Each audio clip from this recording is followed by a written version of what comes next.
Audio Jungle.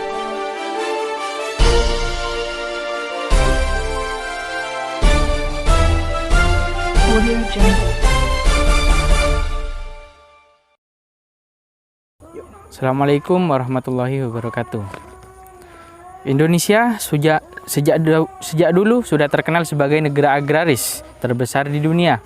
Hingga saat ini mayoritas pekerjaan utama penduduk negara kita adalah petani yang telah dilakoni masyarakat sejak pudarnya era nomaden pada zaman prasejarah. Hingga saat ini kita masih memiliki beberapa produk komoditas pertanian yang bersaing di kancah internasional. Salah satunya adalah cabai. Pada tahun 2018,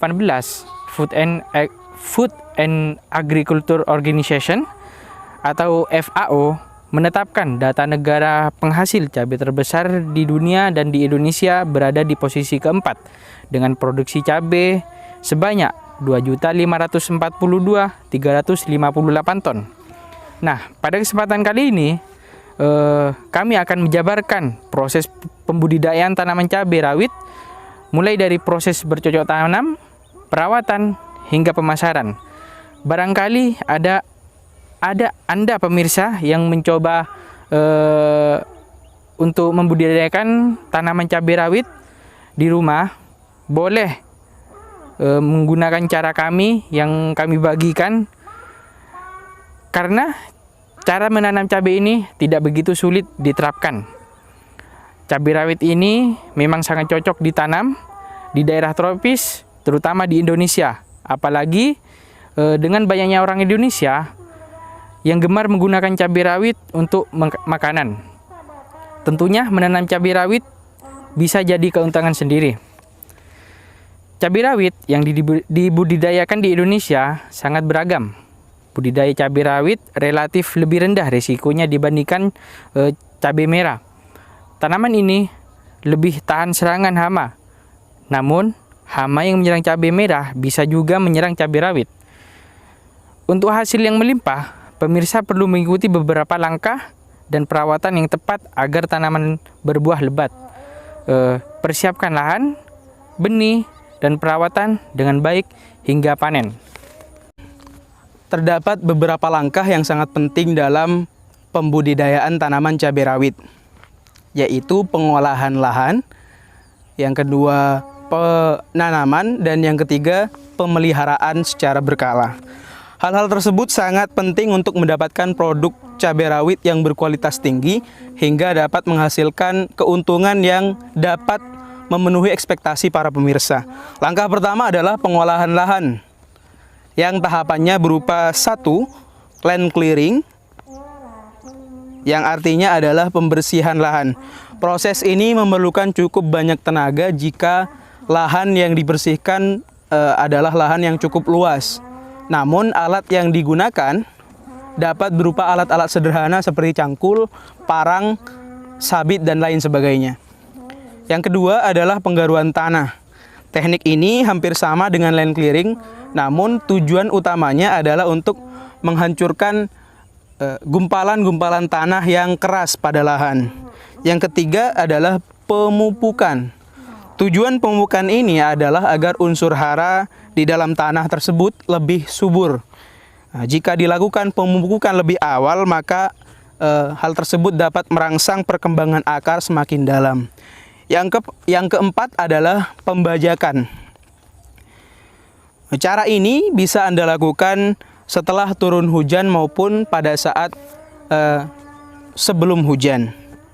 Pembajakan tanah sangat cocok dilakukan untuk tanah yang memiliki struktur tidak terlalu keras dan juga tidak terlalu lembek. Masyarakat agraris di pedesaan biasanya masih menggunakan teknik lama dalam membajak sawah. Salah satunya adalah dengan menggunakan hewan ternak seperti sapi, kerbau untuk mengolah tanah pada lahan tersebut.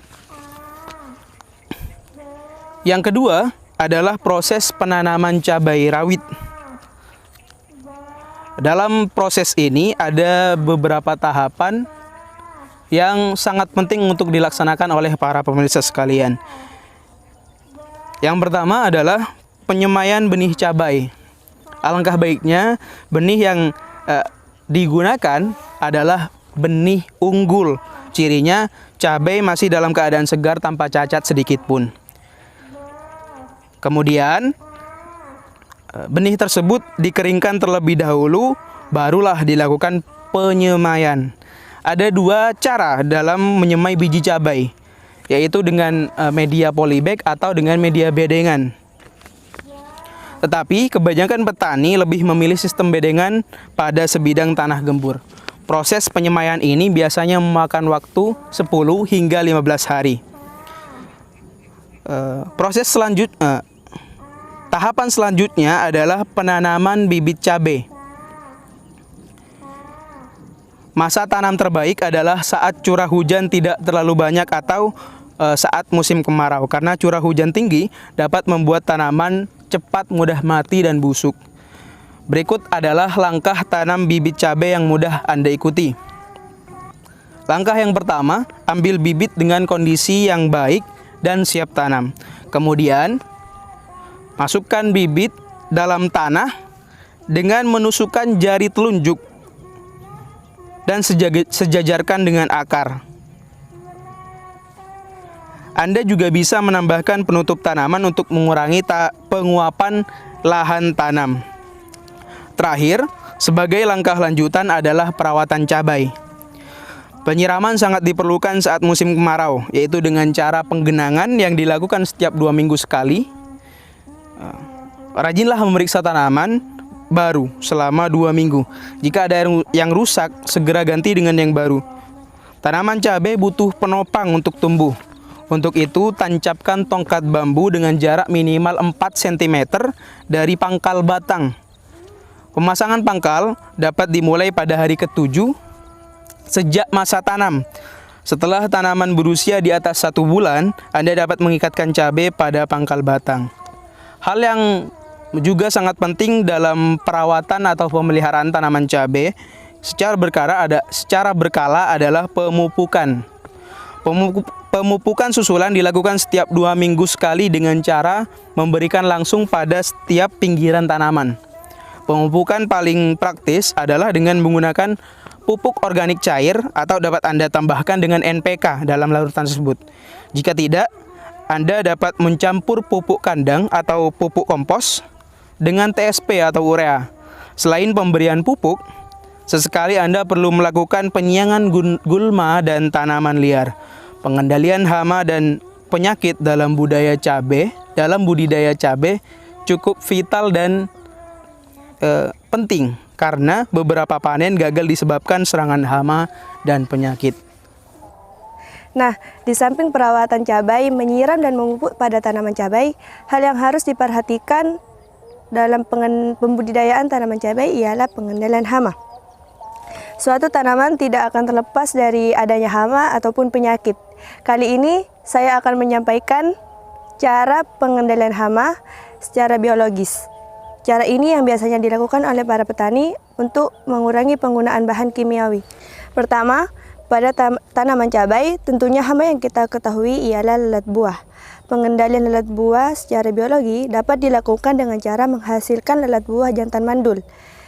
Teknik pengendalian jantan mandul ini berhasil mengendalikan hama lalat buah di Jepang. Dengan melepaskan serangga jantan yang sudah mandul, maka telur yang dihasilkan dari perkawinan lalat betina akan menjadi steril atau tidak bisa menghasilkan keturunan dan akhirnya populasi akan turun dan musnah. Yang kedua, memanfaatkan musuh alami seperti parasitoid, patogen, dan predator. Kemudian, setelah tanaman mulai berbuah dan matang, dilakukanlah proses pemanenan. Proses pemanenan ini bisa dilakukan setiap 7 hari sekali, sesuai dengan kematangan buah. Sebaiknya, petik cabai bersama dengan tangkai agar lebih tahan lama disimpan. Lakukan pemetikan pada pagi hari ketika pohon cabai masih segar. Produktivitas budidaya cabai bisa mencapai 10-14 ton per hektar. Pada varietas tertentu yang dirawat secara optimal, potensi panen bisa mencapai 20 ton tiap hektar. Setelah dipanen, cabai rawit bisa dipasarkan. Pada umumnya, setelah petani memanen cabai, dia langsung menjual ke pedagang kecil yang beroperasi di sekitar area produksi. Kemudian pedagang kecil ini yang telah menerima cabai dari beberapa petani akan mengirimkan ke pedagang besar yang di luar operasinya lebih luas, di dalam kota ataupun luar kota. Pedagang pasar besar ini akan menjual ke pasar induk yang permintaan cabainya itu tinggi namun produksinya tidak mencukupi. Kemudian pasar induk ini akan menjual ke pedagang eceran di pasar tradisional hingga sampailah pada konsumen akhir. Beberapa proses pembudidayaan cabai rawit hingga dipasarkan. Mudah-mudahan video proses pembudidayaan cabai rawit ini bermanfaat bagi pemirsa.